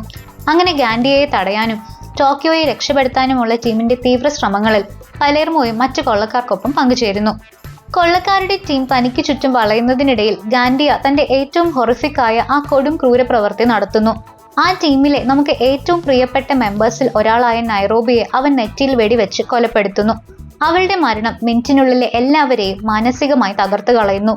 കോപാകുലനായ ഡെൻവർ ഗാൻഡിയയ്ക്ക് നേരെ ഒരു ഗ്രനേഡ് എറിയുകയും അത് അവനെ ഗുരുതരമായി പരിക്കേൽപ്പിക്കുകയും ചെയ്യുന്നു. എങ്കിലും അവിടെ നിന്ന് എങ്ങനെയൊക്കെയോ രക്ഷപ്പെടാൻ അവന് സാധിക്കുന്നു. ദുഃഖം ഉള്ളിലൊതുക്കി കൊള്ളക്കാർ ഒന്നിച്ചു നീങ്ങുകയും ഒടുവിൽ ടോക്കിയോയെ രക്ഷപ്പെടുത്താനും ഗാൻഡിയയെ വീണ്ടും പിടികൂടാനും അവർക്ക് സാധിക്കുകയും ചെയ്യുന്നു. എങ്കിലും നൈറോബിയുടെ മരണം ആ ടീമിലെ ഓരോരുത്തരിലും ഒരു മായാത്ത മുറിവായി തന്നെ അവശേഷിക്കുന്നു. മിനിറ്റിന് പുറത്ത് പ്രൊഫസർ ഈ പോരാട്ടത്തെ പബ്ലിക്കിന് മുന്നിലേക്ക് എത്തിക്കുന്നു. പോലീസ് കസ്റ്റഡിയിലായിരുന്നപ്പോൾ താൻ അനുഭവിച്ച നിയമവിരുദ്ധമായ ക്രൂര പീഡനങ്ങളെക്കുറിച്ച് റിയോ വിവരിക്കുന്ന റെക്കോർഡിംഗ്സ് അദ്ദേഹം പരസ്യമായി ടെലികാസ്റ്റ് ചെയ്യുന്നു. ഇതോടൊപ്പം ഈ പീഡനങ്ങളിൽ പങ്കാളിയായ ഒരു പോലീസ് ഓഫീസറെ മർസേയി കണ്ടെത്തുകയും റിയോ പറഞ്ഞ കാര്യങ്ങൾ സത്യമാണെന്ന് അയാളെ കൊണ്ട് സമ്മതിപ്പിക്കുകയും ചെയ്യുന്നു. ഈ വെളിപ്പെടുത്തലുകൾ പബ്ലിക്കിനിടയിൽ കടുത്ത രോഷത്തിന് കാരണമാവുകയും പോലീസിന്റെയും സർക്കാരിന്റെയും വിശ്വസ്തതയെ കാര്യമായി തന്നെ തകർക്കുകയും ചെയ്യുന്നു. ഈ സ്കാൻഡൽ ടമായോയെ വല്ലാതെ ദേഷ്യത്തിലാക്കുന്നു. അവൻ ഇതിന്റെ മുഴുവൻ റെസ്പോൺസിബിലിറ്റിയും അലീഷ്യ സിയേറയുടെ മേൽ കെട്ടിവെക്കാൻ ശ്രമിക്കുന്നു. എന്നാൽ ഒരു ബലിയാടാകാൻ തയ്യാറല്ലാത്ത സിയേറ പോലീസിനും ഗവൺമെന്റിനും ഉള്ളിലെ വ്യാപകമായ അഴിമതികൾ പരസ്യമായി തുറന്നു കാട്ടിക്കൊണ്ടാണ് ഇതിനോട് പ്രതികരിക്കുന്നത്. അവളുടെ ഈ റെവലേഷൻസ് അതോറിറ്റീസിന്റെ ഇമേജിനെ കൂടുതൽ തകർക്കുന്നെങ്കിലും അത് അവളുടെ തന്നെ സ്വന്തം കരിയർ കൂടിയാണ് ഇല്ലാതാക്കിയത്. ഇതിന്റെ ഫലമായി സിയേറ ജോലിയിൽ നിന്ന് പുറത്താക്കപ്പെടുകയും അവൾ ഒരു വൺ മാൻ ആർമിയായി മാറാൻ നിർബന്ധിതയാവുകയും ചെയ്യുന്നു. പ്രതികാരം ചെയ്യാൻ ഉറച്ചുകൊണ്ട് സിയേറ നിയമത്തിന്റെ വഴിവിട്ട് സ്വന്തം നിലയ്ക്ക് പ്രൊഫസറെ വേട്ടയാടാൻ ആരംഭിക്കുന്നു. അങ്ങനെ പാർട്ട് 4 അതിന്റെ ക്ലൈമാക്സിനോട് അടുക്കുമ്പോൾ പ്രൊഫസർ തന്റെ പുതിയൊരു സപ്പോർട്ട് ടീമിനെ ഒപ്പം കൂട്ടുന്നു. ഇതിൽ മനീലയുടെ അച്ഛൻ ബെഞ്ചമിനും തന്റെ വിശ്വസ്തനായ മർസേയും ഒപ്പം വിശ്വസിക്കാൻ കൊള്ളാവുന്ന മറ്റു ചില കൂട്ടാളികളും ഉണ്ടായിരുന്നു. ടീമിനെതിരെ കോടതിയിൽ മൊഴി നൽകുന്നതിന് മുമ്പായി ലിസ്ബണെ തടവിൽ നിന്ന് രക്ഷപ്പെടുത്തുകയായിരുന്നു അവരുടെ ലക്ഷ്യം. ഹെവി സെക്യൂരിറ്റിയോടെ ലിസ്ബണെ സുപ്രീം കോർട്ടിലേക്ക് കൊണ്ടുപോകുന്നതിനിടെ പ്രൊഫസറുടെ ഈ ടീം അതിസാഹസികമായ ഒരു റെസ്ക്യൂ ഓപ്പറേഷൻ നടത്തുന്നു. ആ മിഷൻ വൻ വിജയമാവുകയും ലിസ്ബൺ പോലീസ് കസ്റ്റഡിയിൽ നിന്ന് മോചിപ്പിക്കപ്പെടുകയും ചെയ്യുന്നു. ഐറണി എന്ന് പറയാവുന്നത് പോലെ അവൾക്കിപ്പോൾ ഏറ്റവും സേഫ് ആയ സ്ഥലം മിന്റ് ഓഫ് സ്പെയിൻ തന്നെയാണെന്ന് തിരിച്ചറിഞ്ഞ പ്രൊഫസർ ഒരു ഹെലികോപ്റ്റർ ഉപയോഗിച്ച് അവളെ മിന്റിന്റെ ടെറസിൽ എത്തിക്കാനുള്ള അറേഞ്ച്മെന്റ്സ് ഒരുക്കുന്നു. അങ്ങനെ ലിസ്ബൺ ഒടുവിൽ ബാക്കിയുള്ള കൊള്ളക്കാരുമായി വീണ്ടും ഒന്നിക്കുന്നു. നൈറോബിയുടെ മരണശേഷം തളർന്നുപോയ ടീമിന് അവളുടെ ഈ വരവ് വലിയ കോൺഫിഡൻസ് ആണ് പകരുന്നത്. എന്നാൽ തന്റെ പാർട്ട്ണറെ സക്സസ്ഫുള്ളി രക്ഷിച്ചതിന്റെ സന്തോഷത്തിൽ പ്രൊഫസർ ആഹ്ലാദിക്കുമ്പോഴേക്കും പുതിയൊരു ഭീഷണി അവിടെ ഉയർന്നു വരുന്നു.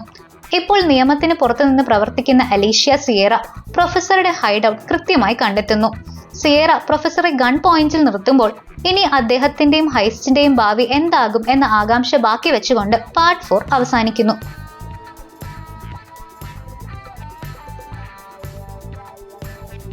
പാർട്ട് 5ന്റെ തുടക്കത്തിൽ നമ്മൾ ചില ഫ്ലാഷ് ബാക്ക് സീൻസിലൂടെ ബെർലിന്റെ പാസ്റ്റിനെ കുറിച്ച് കൂടുതൽ വിശദമായി മനസ്സിലാക്കുന്നു.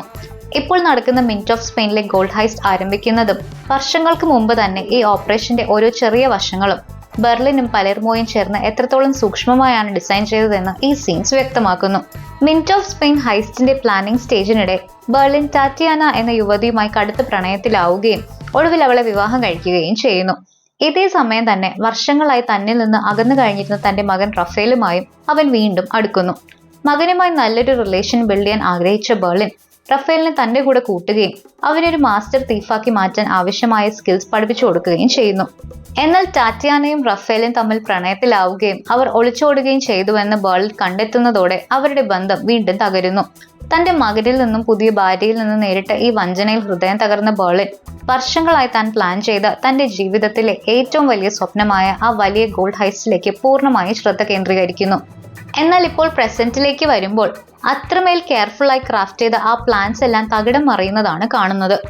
അലീഷ്യ സിയേറ പ്രൊഫസറെ പിടികൂടുകയും ഈ മിഷന്റെ ഡീറ്റെയിൽസ് ചോർത്തിയെടുക്കാൻ അദ്ദേഹത്തെ ക്രൂരമായി പീഡിപ്പിക്കാൻ ശ്രമിക്കുകയും ചെയ്യുന്നു. കടുത്ത സമ്മർദ്ദം ഉണ്ടായിട്ടും അദ്ദേഹം അവളോട് സഹകരിക്കാൻ കൂട്ടാക്കുന്നില്ല.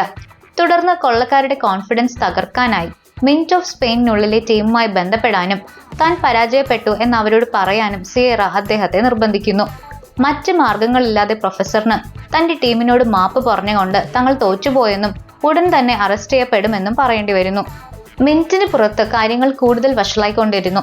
ഈ ഹൈസ്റ്റ് ഒരു പോലീസ് മാറ്റർ മാത്രമായി ഡീൽ ചെയ്യണമെന്ന് ആൻഹേൽ റുബായോ നിർബന്ധം പിടിക്കുന്നുണ്ടെങ്കിലും ഇപ്പോൾ വളരെ ഡെസ്പറേറ്റ് ആയിരിക്കുന്ന ടമായോ ഒടുവിൽ മിലിറ്ററി ഇന്റർവെൻഷന് തന്നെ പെർമിഷൻ നൽകുന്നു.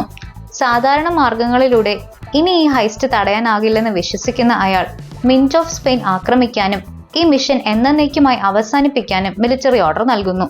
മിനിറ്റിനുള്ളിൽ തങ്ങൾ ട്രാപ്ഡ് ആയിരിക്കുകയാണെന്ന് കൊള്ളക്കാർക്ക് ബോധ്യപ്പെടുന്നു. പ്രൊഫസർ പിടിക്കപ്പെട്ടു എന്ന ഇൻഫർമേഷനും മിലിറ്ററി അടുത്തുകൊണ്ടിരിക്കുന്നതിനുമിടയിൽ പരിക്കേറ്റ ഗാൻഡിയ ഉൾപ്പെടെയുള്ള ചില ഹോസ്റ്റേജസിനെ മോചിപ്പിക്കാം എന്ന് സമ്മതിച്ചുകൊണ്ട് അവർ ഒരു നെഗോസിയേഷന് ശ്രമിക്കുന്നു. എന്നാൽ ഗാൻഡിയയെ മോചിപ്പിച്ചതിന് ശേഷം ലിസ്ബൺ ഒരു പ്രധാനപ്പെട്ട കാര്യം ശ്രദ്ധിക്കുന്നു. പ്രൊഫസർ പിടിക്കപ്പെട്ട വിവരത്തെക്കുറിച്ച് പുറത്തുള്ള ടമായയ്ക്കോ പോലീസിനോ യാതൊരു ധാരണയുമില്ല. ഈ ഒരു തിരിച്ചറിവ് സിയേറ അതോറിറ്റീസിന്റെ സഹായമില്ലാതെ സ്വന്തം നിലയ്ക്കാണ് പ്രവർത്തിക്കുന്നത് എന്ന് ഉറപ്പിക്കാൻ ലിസ്ബണെ സഹായിക്കുന്നു. തന്റെ ഈ കണ്ടെത്തൽ മറ്റുള്ളവരോടും പറഞ്ഞ് ലിസ്ബൺ അവർക്കും പ്രചോദനം നൽകുന്നു. സിയേറ നിയമം ലംഘിച്ചാണ് പ്രവർത്തിക്കുന്നതെങ്കിൽ പ്രൊഫസർക്ക് എങ്ങനെയെങ്കിലും അവിടെ നിന്ന് രക്ഷപ്പെടാനും തങ്ങളെ സഹായിക്കാനും കഴിഞ്ഞേക്കുമെന്ന് അവൾ ടീമിനെ ഓർമ്മപ്പെടുത്തുന്നു. സിറ്റുവേഷൻ തങ്ങൾക്ക് ഒട്ടും അനുകൂലമല്ലായിരുന്നിട്ടും അവളുടെ ഈ വാക്കുകൾ കൊള്ളക്കാരുടെ തകർന്നുപോയ കോൺഫിഡൻസ് വീണ്ടെടുക്കാൻ സഹായിക്കുന്നു. ഇതേ സമയം അർച്ചുറോ വീണ്ടും ഹോസ്റ്റേജസിനിടയിൽ വലിയൊരു ഖയോസ് സൃഷ്ടിക്കുന്നു. കാര്യങ്ങൾ കുളമാക്കുന്നതിൽ നിന്ന് പിന്മാറാൻ കൂട്ടാക്കാതിരുന്ന അവൻ മറ്റൊരു റിബല്യന് കൂടി പ്ലാൻ ചെയ്യുകയും ആയുധങ്ങൾ മോഷ്ടിച്ച് ഒരു വയലന്റ് കോൺഫ്രണ്ടേഷൻ സൃഷ്ടിക്കാൻ ശ്രമിക്കുകയും ചെയ്യുന്നു. ഈ കുഴപ്പങ്ങൾക്കിടയിൽ ഡെൻവറിന് വെടിയേൽക്കുകയും ഇഞ്ചേർഡ് ആവുകയും ചെയ്യുന്നു.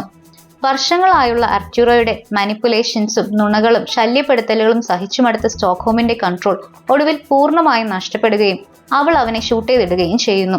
പക്ഷെ തൊട്ടു പിന്നാലെ തന്നെ അവൾ കടുത്ത കുറ്റബോധത്താൽ അസ്വസ്ഥയാകുന്നു. അർച്ചുറോയോട് കടുത്ത ദേഷ്യം ഉണ്ടായിരുന്നിട്ടും അവൻ മരിച്ചു പോകുന്നത് കാണാൻ അവളുടെ മനസ്സ് അനുവദിച്ചില്ല. അവൾ അവന്റെ ജീവൻ രക്ഷിക്കാൻ സഹായിക്കുകയും പ്രോപ്പർ മെഡിക്കൽ ട്രീറ്റ്മെന്റ് ലഭ്യമാക്കുന്നതിനായി അവനെ മിന്റിൽ നിന്നും പുറത്തെത്തിക്കാനുള്ള അറേഞ്ച്മെന്റ്സ് ചെയ്യുകയും ചെയ്യുന്നു. ഈ സമയം പ്രൊഫസറുടെ ഹൈഡൌട്ടിൽ തിരിച്ചെത്തുന്ന മെർസയും ബെഞ്ചമിനും അവിടെ കാര്യങ്ങളെല്ലാം സിയേറയുടെ കൺട്രോളിലാണെന്ന് തിരിച്ചറിയുന്നു. അവൾ എല്ലാവരെയും ഗൺ പോയിന്റിൽ നിർത്തിയിരിക്കുന്നതിനിടെ പുറത്തെ ടമായോ പബ്ലിക്കലി സിയേറയെ ഒരു ട്രൈറ്ററായി പ്രഖ്യാപിക്കുകയും ഈ ഹൈസ്റ്റ് അവസാനിക്കുന്നതോടെ കൊള്ളക്കാർക്കൊപ്പം അവളെയും അറസ്റ്റ് ചെയ്യുമെന്ന് അറിയിക്കുകയും ചെയ്യുന്നു. പെട്ടെന്ന് നാടകീയമായ ഒരു വഴിത്തിരിവിൽ പ്രഗ്നന്റ് ആയിരുന്ന സിയേറയ്ക്ക് ലേബർ പെയിൻ ആരംഭിക്കുന്നു. ആ എമർജൻസി സിറ്റുവേഷനിൽ പ്രൊഫസറും കൂട്ടാളികളും തങ്ങൾ തമ്മിലുള്ള അഭിപ്രായ വ്യത്യാസങ്ങളെല്ലാം മാറ്റിവെച്ച് കുഞ്ഞിനെ പുറത്തു കൊണ്ടുവരാൻ അവളെ സഹായിക്കുന്നു. വൈകാതെ സിയേറ ഒരു പെൺകുഞ്ഞിനെ പ്രസവിക്കുകയും അവൾക്ക് വിക്ടോറിയ എന്ന് പേരിടുകയും ചെയ്യുന്നു. ഈ ഒരു അനുഭവം അവരെല്ലാം തമ്മിലുള്ള റിലേഷനിൽ വലിയൊരു മാറ്റം വരുത്തുന്നു. തങ്ങളുമായി സഹകരിക്കുന്നതാണ് അവൾക്കും അവളുടെ ന്യൂബോൺ ബേബിക്കും ഏറ്റവും നല്ല ഭാവി നൽകുക എന്ന് പ്രൊഫസറും ടീമും സിയേറയെ ബോധ്യപ്പെടുത്തുന്നു. ഒറ്റയ്ക്ക് ജയിലിൽ കഴിയുന്നതിനേക്കാൾ നല്ലത് അവരോടൊപ്പം ചേർന്നതാണെന്ന് തിരിച്ചറിഞ്ഞ സിയേറ മെല്ലെ അവരുമായി ഒന്നിച്ച് പ്രവർത്തിക്കാൻ സമ്മതിക്കുന്നു. ഇപ്പോൾ നമ്മൾ മിന്റ് ഓഫ് സ്പെയിനിലേക്ക് തിരിച്ചെത്തുമ്പോൾ മിലിറ്ററി അവിടെ തങ്ങളുടെ അറ്റാക്ക് ആരംഭിച്ചതായി കാണാം. പ്രതികാരത്തിനായി അവർക്കൊപ്പം കൂടിയിരിക്കുന്ന ഗാൻഡിയയും സ്പെഷ്യൽ ഫോഴ്സ് കമാൻഡർ സഗാസ്റ്റ നയിക്കുന്ന ഒരു എലൈറ്റ് ആർമി യൂണിറ്റും ചേർന്ന് ബിൽഡിങ്ങിന്റെ ഒരു ഭാഗം തകർത്ത് അകത്ത് കടക്കുന്നു.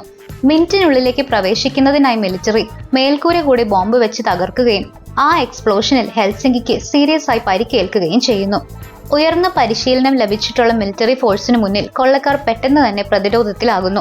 പോരാട്ടം കടുക്കുന്നതോടെ ടോക്കിയോയും മനിലയും ഡെൻവറും മിന്റിന്റെ അടുക്കളയ്ക്കുള്ളിൽ ഒറ്റപ്പെട്ടു പോകുന്നു. അവരെ വധിക്കാൻ ഉറപ്പിച്ചുകൊണ്ട് മിലിറ്ററി ഒട്ടും പിന്നോട്ടില്ലാതെ മുന്നേറിക്കൊണ്ടിരുന്നു. ഏതാനും നിലകൾ താഴെ വെച്ച് രക്ഷപ്പെടാനുള്ള ഒരു വഴിയായി സ്റ്റോക്ക്ഹോം ഒരു സർവീസ് എലിവേറ്റർ ഷാഫ്റ്റ് കണ്ടെത്തുന്നു. ട്രാപ്ഡ് ആയ കൊള്ളക്കാർ കേബിളുകൾ വഴി താഴേക്ക് ഇറങ്ങി ഒരു സേഫ് പൊസിഷനിൽ എത്തുക എന്നതായിരുന്നു പ്ലാൻ. എന്നാൽ അവർക്ക് രക്ഷപ്പെടാൻ കഴിയുന്നതിന് മുൻപ് തന്നെ മിലിറ്ററി സ്നൈപ്പേഴ്സ് ഷൂട്ടിംഗ് തുടങ്ങുന്നു. ടോക്കിയോയുടെ കൈകളിലും കാലുകളിലും ഒന്നിലധികം തവണ വെടിയേറ്റ് അവൾ സീരിയസ്ലി ഇഞ്ചേർഡ് ആവുന്നു. തനിക്കിനി രക്ഷപ്പെടാൻ വളരെ കുറഞ്ഞ സാധ്യതയേ ഉള്ളൂ എന്ന് മനസ്സിലാക്കിയ ടോക്കിയോ തനിക്ക് വേണ്ടി സമയം കളയാതെ വേഗം അവിടെ നിന്ന് രക്ഷപ്പെടാൻ ഡെൻവറിനോടും മനീലയോടും ആവശ്യപ്പെടുന്നു. മനസ്സില്ലാ മനസ്സോടെ അവർ അത് അനുസരിക്കുകയും അവിടെ നിന്ന് മാറുകയും ചെയ്യുന്നു. താൻ ഇപ്പോഴും വളരെയധികം സ്നേഹിക്കുന്ന ടോക്കിയോയെ രക്ഷിക്കാൻ ആഗ്രഹിക്കുന്ന റിയോ എങ്ങനെയോ മുകളിലെ മേൽക്കൂര തുറന്ന് അവൾക്കരികിലേക്ക് എത്തുന്നു. ഒരു നിമിഷത്തേക്ക് അവൾക്ക് രക്ഷപ്പെടാൻ കഴിഞ്ഞേക്കും എന്ന പ്രതീക്ഷ തോന്നിക്കുന്നുണ്ട്. അവളെ രക്ഷിക്കാനായി റിയോ കൈകൾ നീട്ടുമ്പോൾ അവരുടെ കൈകൾ തമ്മിൽ കോർക്കുന്നു. എന്നാൽ അവൻ അവളെ വലിച്ചെടുക്കുന്നതിന് തൊട്ടു മുമ്പ് തന്നെ മിലിറ്ററി ടീം ഒടുവിൽ കിച്ചൺ തകർത്ത് അകത്തേക്ക് ഇരച്ചു കയറുന്നു. കാൻഡിയ അവളെ വധിക്കാനായി തൊട്ടു മുന്നിൽ വന്നു നിൽക്കുമ്പോൾ ടോക്കിയോ തന്റെ ജീവിതത്തിലെ അവസാനത്തെ ആ തീരുമാനം കൈക്കൊള്ളുന്നു. തനിക്കിനി രക്ഷപ്പെടാൻ കഴിയില്ലെന്ന് ബോധ്യമായ അവൾ സ്വയം സാക്രിഫൈസ് ചെയ്യാൻ തീരുമാനിക്കുന്നു. തന്റെ ശരീരത്തിൽ ഒളിപ്പിച്ചിരുന്ന ഗ്രനേഡുകൾ ഒന്നിച്ച് ബ്ലാസ്റ്റ് ചെയ്യിപ്പിച്ചുകൊണ്ട് അവൾ ഒരു വലിയ എക്സ്പ്ലോഷൻ നടത്തുന്നു. ആ സ്ഫോടനത്തിൽ അവളോടൊപ്പം ഗാൻഡിയയും അവരെ വളഞ്ഞിരുന്ന ഭൂരിഭാഗം മിലിറ്ററി സ്ക്വാഡും കൊല്ലപ്പെടുന്നു. ടോക്കിയോയുടെ സാക്രിഫൈസിന് പിന്നാലെ കമാൻഡർ സഗാസ്റ്റ തന്റെ മുഴുവൻ സ്ക്വാഡും ബ്ലാസ്റ്റിൽ കൊല്ലപ്പെട്ടു എന്നൊരു തെറ്റായ റിപ്പോർട്ട് നൽകുന്നു. എന്നാൽ യഥാർത്ഥത്തിൽ ആർട്ടേഷെ എന്നൊരു സോൾജിയർ ബ്ലാസ്റ്റിൽ നിന്ന് രക്ഷപ്പെട്ടിരുന്നു. ബാങ്കിനുള്ളിൽ തന്നെ ഒളിച്ചിരുന്നു കൊണ്ട് അവൾ കൊള്ളക്കാർക്കെതിരെ രഹസ്യമായി നീക്കങ്ങൾ ആരംഭിക്കുന്നു. മിന്റിന് പുറത്ത് അനാവശ്യമായി ഒരുപാട് ജീവനുകൾ നഷ്ടപ്പെടാൻ കാരണമായ മിലിറ്ററി അറ്റാക്കിന് പെർമിഷൻ നൽകിയതിന് ടമായോയോട് ആൻഹേൽ റുബായോ കടുത്ത ദേഷ്യത്തിലാണ്. ഇതേ സമയം ടോക്കിയോയുടെ മരണം പ്രൊഫസറെ ഇമോഷണലി വളരെയധികം തളർത്തുന്നു.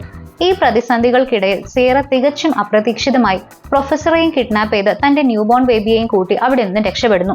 സിയറ പിന്നീട് ടമായോയെ നേരിട്ട് കണ്ട് അയാളെ ഗൺ പോയിന്റിൽ നിർത്തുന്നു.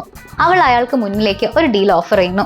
തന്റെ പേരിലുള്ള കുറ്റങ്ങളെല്ലാം ഒഴിവാക്കി നഷ്ടപ്പെട്ട റെപ്യൂട്ടേഷനും ഫെയിമും തിരികെ നൽകുകയാണെങ്കിൽ പ്രൊഫസറെ അയാൾക്ക് കൈമാറാമെന്നും ഈ ഹൈസ്റ്റ് അവസാനിപ്പിച്ചതിന്റെ മുഴുവൻ ക്രെഡിറ്റും ടമായോയ്ക്ക് എടുക്കാമെന്നും അവൾ ഓഫർ ചെയ്യുന്നു. എന്നാൽ ടമായോ ഈ ഓഫർ നിരസിക്കുകയും പകരം പോലീസിനെ വിവരം അറിയിക്കുകയും ചെയ്യുന്നു. തുടർന്നുണ്ടായ ആ ബഹളത്തിനിടയിൽ പ്രൊഫസർ എങ്ങനെയോ സ്വയം മോചിതനാവുകയും സിയറയെ അവിടെ നിന്ന് രക്ഷപ്പെടാൻ സഹായിക്കുകയും ചെയ്യുന്നു. എല്ലാ പ്രതിസന്ധികൾക്കിടയിലും അവളെ സഹായിക്കാനുള്ള അദ്ദേഹത്തിന്റെ ഈ മനസ്സ് ഒടുവിൽ പ്രൊഫസറോട് സിയറയ്ക്ക് പൂർണ്ണമായ വിശ്വാസവും ലോയൽറ്റിയും ഉണ്ടാകാൻ കാരണമാകുന്നു. ഇതേസമയം മിന്റ് ഓഫ് സ്പെയിനിനുള്ളിൽ ബാക്കിയുള്ള കൊള്ളക്കാർ ബെർലിന്റെ പദ്ധതിയുടെ അവസാന ഘട്ടത്തിലേക്ക് കടക്കുന്നു. അവർ റിഫൈൻ ചെയ്ത ഗോൾഡ് ചെറിയ കഷ്ണങ്ങളാക്കി മാറ്റി മിന്റിന് പുറത്തേക്ക് പോകുന്ന ultra modern drainage pipe network വഴി കടത്തിവിടുന്നു. അവിടെ വെച്ച് സിയേറ, മെർസി, ബെഞ്ചമിൻ എന്നിവരും അവരുടെ കൂട്ടാളികളും അടങ്ങുന്ന പ്രൊഫസറുടെ സഹായികൾ ഈ ട്രഷർ കളക്ട് ചെയ്യുന്നു. എന്നാൽ വിജയൻ തൊട്ടരികിലെത്തിയെന്ന് തോന്നിച്ച ആ നിമിഷത്തിലാണ് കാര്യങ്ങൾ വീണ്ടും തലകീഴായി മറിയുന്നത്. ബെർലിന്റെ മുൻ ഭാര്യ ടാറ്റ്യാനയും മകൻ റഫേലും നയിക്കുന്ന മറ്റൊരു റോബറി ടീം ആ സ്വർണം മുഴുവൻ തട്ടിയെടുക്കുന്നു. ബെർലിനിൽ നിന്ന് തന്നെ ലഭിച്ച വിവരങ്ങൾ ഉപയോഗിച്ച് അവർ തികഞ്ഞ പെർഫെക്ഷനോടെ ആ ട്രഷർ ട്രാൻസ്ഫറിങ്ങിനിടയ്ക്ക് വെച്ച് കൈക്കലാക്കി അപ്രത്യക്ഷരാകുന്നു. ഇതേ സമയം തന്നെ മിന്റിനുള്ളിൽ ഒളിച്ചിരുന്ന ആർട്ടേഷെ കൊള്ളക്കാർക്കെതിരെ തന്റെ അറ്റാക്ക് തുടങ്ങുകയും ചെയ്യുന്നു. കൊള്ളക്കാരുടെ ഈ വൾണറബിൾ സിറ്റുവേഷൻ എക്സ്പ്ലോയിറ്റ് ചെയ്തുകൊണ്ട് കൂടുതൽ സോൾജിയേഴ്സിന് ബിൽഡിംഗിലേക്ക് കടക്കാൻ അവൾ വഴിയൊരുക്കുന്നു. ഒടുവിൽ പ്രതിരോധിക്കാൻ കഴിയാതെ അവശേഷിച്ച കൊള്ളക്കാർ എല്ലാം പിടിയിലാവുകയും അതോടെ ആ ഹൈസ്റ്റ് പൂർണ്ണമായും പരാജയപ്പെട്ടതായി കാണപ്പെടുകയും ചെയ്യുന്നു. എന്നാൽ തന്റെ ടീമിനെ തനിച്ചാക്കി രക്ഷപ്പെടാൻ കൂട്ടാക്കാത്ത പ്രൊഫസർ അവരുടെ വിധി എന്ത് തന്നെ ആയാലും അത് പങ്കിടാൻ തീരുമാനിക്കുന്നു. പോലീസിന് കീഴടങ്ങുന്നതിന് തൊട്ടു മുൻപ് മോഷ്ടിക്കപ്പെട്ട സ്വർണം എങ്ങനെയെങ്കിലും വീണ്ടെടുക്കാനുള്ള ചുമതല അദ്ദേഹം സിയറയെ ഏൽപ്പിക്കുന്നു. അതിനുശേഷം ടമായോയ്ക്ക് മുന്നിൽ കീഴടങ്ങുന്ന അദ്ദേഹം ബാങ്കിനുള്ളിൽ പോലീസ് കസ്റ്റഡിയിലുള്ള തന്റെ മറ്റ് ടീം മെമ്പേഴ്സിനൊപ്പം ചേരുന്നു. പ്രൊഫസറുടെ നിർദ്ദേശങ്ങൾ ആത്മാർത്ഥമായി പിന്തുടരുന്ന സിയറ ടാറ്റിയാനയെയും റഫേലിനെയും കണ്ടെത്തുന്നതിൽ വിജയിക്കുന്നു. ഒടുവിൽ അവരെ നേരിട്ട് കാണുമ്പോൾ പ്രൊഫസർ നൽകിയ ഒരു മെസ്സേജ് അവൾ അവർക്ക് കൈമാറുന്നു. അവരോട് പ്രതികാരം ചെയ്യാൻ ആഗ്രഹിക്കുന്നതിന് പകരം ആ സ്വർണത്തിന്റെ ഒരു പങ്ക് അവർക്ക് നൽകാം എന്നാണ് അദ്ദേഹം ഓഫർ ചെയ്യുന്നത്. ബെർലിനുമായുള്ള തങ്ങളുടെ കണക്ഷൻ ഓർക്കുകയും പ്രൊഫസറുടെ ആ നിർദ്ദേശം തികച്ചും ന്യായമാണെന്ന് തിരിച്ചറിയുകയും ചെയ്ത ടാറ്റിയാനയും റഫേലും ആ ഓഫർ സ്വീകരിക്കുന്നു. അവർ സിയറയെ സ്വർണം തന്റെ ടീമിനായി റീക്ലെയിം ചെയ്യാൻ അനുവദിക്കുന്നു. കാര്യങ്ങൾ അവസാനത്തോടടുക്കുമ്പോൾ ഇപ്പോൾ സ്പെയിനിന്റെ ഗോൾഡ് റിസർവ് മുഴുവനും മോഷ്ടിക്കപ്പെട്ടു എന്ന ന്യൂസ് സ്പ്രെഡ് ആവുന്നു. ഈ റെവലേഷൻ രാജ്യത്തെ ഒരു വലിയ എക്കണോമിക് ക്രൈസിസിന്റെ വക്കിൽ എത്തിക്കുന്നു. ഈ സമയത്ത് പ്രൊഫസർ ടമായോയ്ക്ക് മുന്നിൽ തികച്ചും അവിശ്വസനീയമായ ഒരു ഡീൽ വെക്കുന്നു. കൊള്ളക്കാർക്കെല്ലാം കംപ്ലീറ്റ് ഫ്രീഡം നൽകുമെങ്കിൽ ഗോൾഡ് തിരികെ നൽകാമെന്നും അതിലൂടെ രാജ്യത്തിന്റെ ഫൈനാൻഷ്യൽ സിസ്റ്റം തകർക്കുന്നതിൽ നിന്ന് രക്ഷിക്കാമെന്നും അദ്ദേഹം ഓഫർ ചെയ്യുന്നു. പക്ഷേ ഏറ്റവും വലിയ ട്വിസ്റ്റ് എന്തെന്നാൽ പ്രൊഫസർ തിരികെ നൽകുന്ന ആ ട്രഷർ യഥാർത്ഥ സ്വർണമായിരുന്നില്ല. പ്രൊഫസർ അതിനു പകരം ഗോൾഡ് പെയിന്റ് ചെയ്ത ബ്രാസ് ഇൻഗറ്റ്സ് അഥവാ ചെമ്പ് കട്ടികളാണ് അവിടെ എത്തിച്ചത്.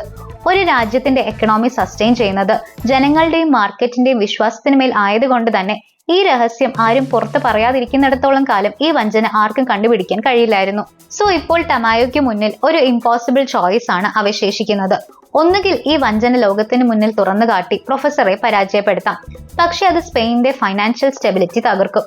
അതല്ലെങ്കിൽ ഈ നുണ അതുപോലെ നിലനിർത്തിക്കൊണ്ട് രാജ്യത്തിന്റെ എക്കണോമിയെ സംരക്ഷിക്കാം. പകരം കൊള്ളക്കാരെ നിയമത്തിന് മുന്നിൽ നിന്ന് രക്ഷപ്പെടാൻ അനുവദിക്കേണ്ടി വരും. ഒടുവിൽ ടമായോ രണ്ടാമത്തെ വഴി തിരഞ്ഞെടുക്കുന്നു. സ്വർണം സക്സസ്ഫുള്ളി റിട്രീവ് ചെയ്തു എന്നും ഫൈനൽ ബാറ്റിലിനിടെ കൊള്ളക്കാരെല്ലാം കൊല്ലപ്പെട്ടു എന്നും അതോറിറ്റീസ് ഒഫീഷ്യലി ഡിക്ലെയർ ചെയ്യുന്നു. പബ്ലിക് ഈ കഥ വിശ്വസിക്കുകയും സ്പെയിനിന്റെ എക്കണോമി തകർച്ചയിൽ നിന്ന് രക്ഷപ്പെടുകയും ചെയ്യുന്നു. സോ ഒഫീഷ്യലി കൊള്ളസംഘത്തിലെ എല്ലാവരും കൊല്ലപ്പെട്ടതായി ഡിക്ലെയർ ചെയ്യുന്നു. എന്നാൽ യഥാർത്ഥത്തിൽ അവർക്കെല്ലാം രഹസ്യമായി പുതിയ ഐഡന്റിറ്റീസ് നൽകുകയും അവിടെ നിന്നും അപ്രത്യക്ഷരാകാൻ അനുവദിക്കുകയും ചെയ്യുന്നു. അറസ്റ്റ് ചെയ്യപ്പെടും എന്ന ഭയത്തിൽ നിന്ന് പൂർണ്ണമായും മുക്തരായ ഇപ്പോൾ അതിസമ്പന്നരായി മാറിയ ആ ടീമിലെ ജീവിച്ചിരിക്കുന്ന ഓരോ മെമ്പേഴ്സും ലോകത്തിന്റെ വിവിധ ഭാഗങ്ങളിലായി തങ്ങളുടെ പുതിയ ജീവിതം ആരംഭിക്കുന്നു. അങ്ങനെ മിന്റ് ഓഫ് സ്പെയിൻ ഹൈസ്റ്റ് ബെർലിനും പ്രൊഫസറും ആഗ്രഹിച്ചതുപോലെ തന്നെ അവസാനിക്കുന്നു. ഗോൾഡ് സക്സസ്ഫുള്ളി മോഷ്ടിക്കുക മാത്രമല്ല, സർവൈവ് ചെയ്ത മുഴുവൻ ടീം മെമ്പേഴ്സും തങ്ങളുടെ പുതിയ സമ്പത്തുമായി സമാധാനത്തോടെ ജീവിക്കാനായി കംപ്ലീറ്റ് ഫ്രീഡത്തിലേക്ക് നടന്നു നീങ്ങുകയും ചെയ്യുന്നു. അപ്പോൾ അതാണ് മണി ഹെയ്സ്റ്റ്. ആൻഡ് വീഡിയോസ് ഇഷ്ടമായാൽ ലൈക്ക് ചെയ്യാനും നിങ്ങളുടെ ഒപ്പീനിയൻസ് ആൻഡ് ഫീഡ്ബാക്ക് കമൻറ്റ് ചെയ്യാനും മറക്കില്ലല്ലോ. ഒപ്പം ചാനൽ സബ്സ്ക്രൈബ് ചെയ്യുന്ന കാര്യവും പരിഗണിക്കുക. അപ്പോൾ എത്രയും വേഗം അടുത്തൊരു വീഡിയോയുമായി കാണാം. അതുവരെ ബൈ.